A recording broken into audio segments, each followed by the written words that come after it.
నిండు పున్నమి లాంటి రాష్ట్రాన్ని అమావాస్య చీకట్లు కమ్ముకున్నాయి. ఆడపిల్లలు అర్ధరాత్రి స్వేచ్ఛగా బయటకు తిరిగే ఈ దేశంలో ఒక్క ఆంధ్రప్రదేశ్ మాత్రం ఎటుపోతోంది.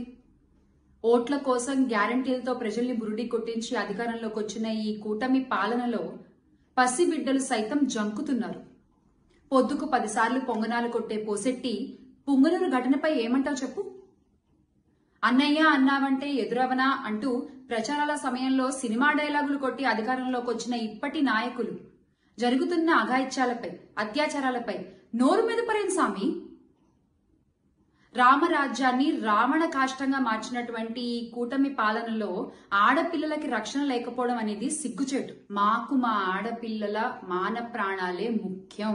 బాబుగారు, మీ సొంత జిల్లాలో ఇంత జరిగితే, ఇంత ఘోరం జరిగితే, ఇంత అఘాయిత్యం జరిగితే మీకేం అనిపించట్లేదా అండి?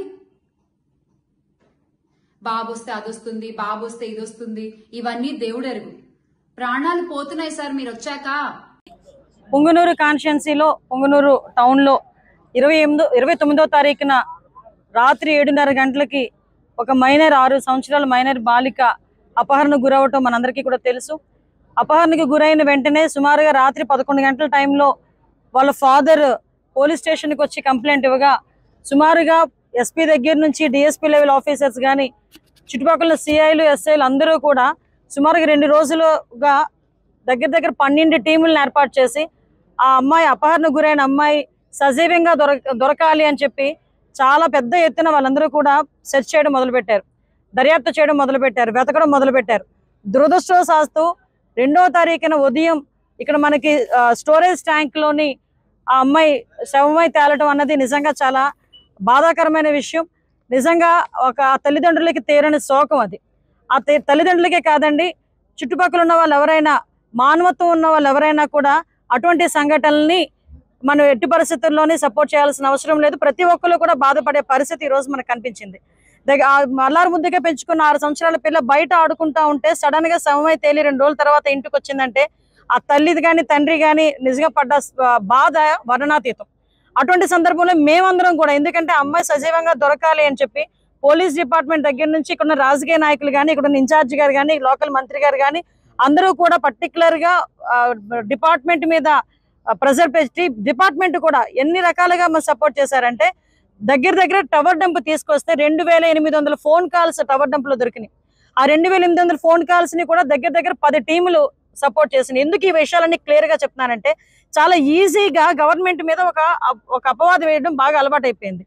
లేదు అనుకుంటే డిపార్ట్మెంట్ మీద ఏదో ఒక రకంగా మాట్లాడడం అలవాటు అయిపోయింది. అపహరణకి గురైంది అని కేసు నమోదు చేసిన మరుక్షణం నుంచి ఆ అమ్మాయి దొరికినంత వరకు కూడా దగ్గర 12 టీములు వర్క్ చేసినాయి.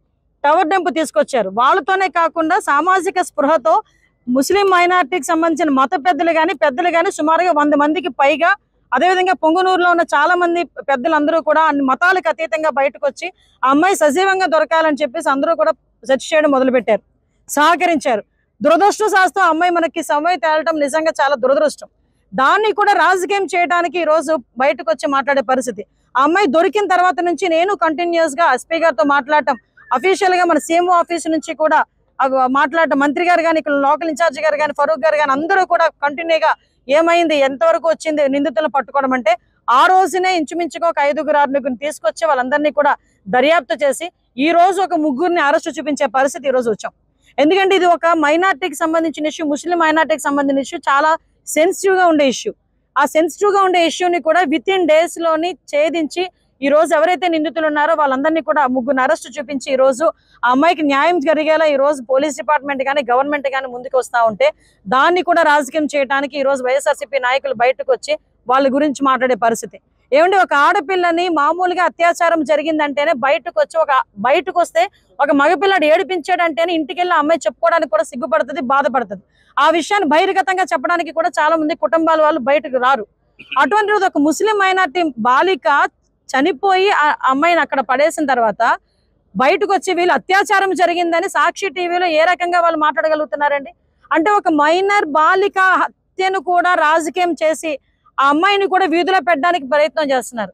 నేను ఇంత మాట్లాడుతున్నాను కానీ బాలికనే మాట్లాడుతున్నాను కానీ అమ్మాయి పేరుని ఎక్కడ కూడా మేము బయట ప్రస్తావించట్లే. అంటే ఎవరైనా సరే అటువంటిది అత్యాచారం జరిగింది అని చెప్పి వాళ్ళే చెప్పేసి వాళ్ళే డిక్లేర్ చేసేసి ఆ అమ్మాయి పేరును కూడా బయటకు తీసుకొచ్చి ఈ కుటుంబాన్ని ఇంకా మనోవేదనకి గురి చేసే పరిస్థితి కనిపిస్తా ఉంటే ఎందుకు ఊరుకోవాలి ఈ రోజు? ఇదిగో నా దగ్గర పోస్ట్ మార్టం రిపోర్ట్ ఉంది.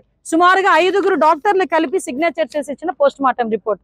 ఎటువంటి సెక్షువల్ అసాల్ట్ లేదు, ఆ అమ్మాయి బట్టలు కూడా ఎక్కడ కూడా చిరగలేదు, చిన్న గాయం కూడా లేదు, ఆ అమ్మాయిని చంపిన తర్వాతనే నేలలో పడవేయడం జరిగింది అని చెప్పి క్లియర్ గా ఒక పోస్ట్ మార్టం రిపోర్ట్ ఇస్తే దాన్ని కూడా అంటే వీళ్ళేదో పెద్ద డాక్టర్ లాగా, వీళ్ళేదో పెద్ద లాయర్ లాగా, వీళ్ళేదో చంపేశారు, వీళ్ళేదో 4 కలిపి అత్యాచారం చేశారు, 4 రోజులు తర్వాత అమ్మాయి బయటకు వచ్చింది. ఎందుకండి అబద్ధాలు ఆడాల్సిన అవసరం? ఒక మైనారిటీకి సంబంధించిన ఒక బాలిక తాలూకా చావును కూడా రాజకీయం చేయడానికి చూస్తున్నారంటే వీళ్ళు ఏ రకంగా ఆలోచించాలో ఒకసారి అర్థం చేసుకోండి. నేను ఒకటే అడుగుతున్నా, నేను వచ్చేటప్పుడు 2-3 ప్రెస్ మీట్లు చూసా, జగన్మోహన్ రెడ్డి వస్తున్నాడు, జగన్మోహన్ రెడ్డి వస్తున్నాడు. అరే అయ్యాం రా అయ్యా, నువ్వు వద్దని చెప్పట్లేదు, రాజకీయం చేయమాక. నీ హయాంలో సుమారుగా కొన్ని 100 మందికి అత్యాచారాలు జరిగినాయి. నీ సొంత కాన్షియన్సీ పులివెందుల కాన్షియన్సీలోనే నాగమ్మ ఒక ఆవిడని చంపేస్తే, అతి క్రూరంగా చంపేస్తే మేమందరం వెళ్తే ఆ రోజు మా మీద అట్రాసిటీ కేసులు పెట్టావు. ఈ రోజు వరకు దాని అతిగతి లేదు. నీ సొంత నియోజకవర్గం, నువ్వు ఇంటున్న ఇంటి దగ్గరలోనే ఒక వెంకటరెడ్డి అనే ఒక అమ్మాయిని సామూహిక అత్యాచారం చేస్తే ఈ రోజు వరకు పట్టుకునే దాఖలాలు కనిపించలేదు 5 సంవత్సరాలు.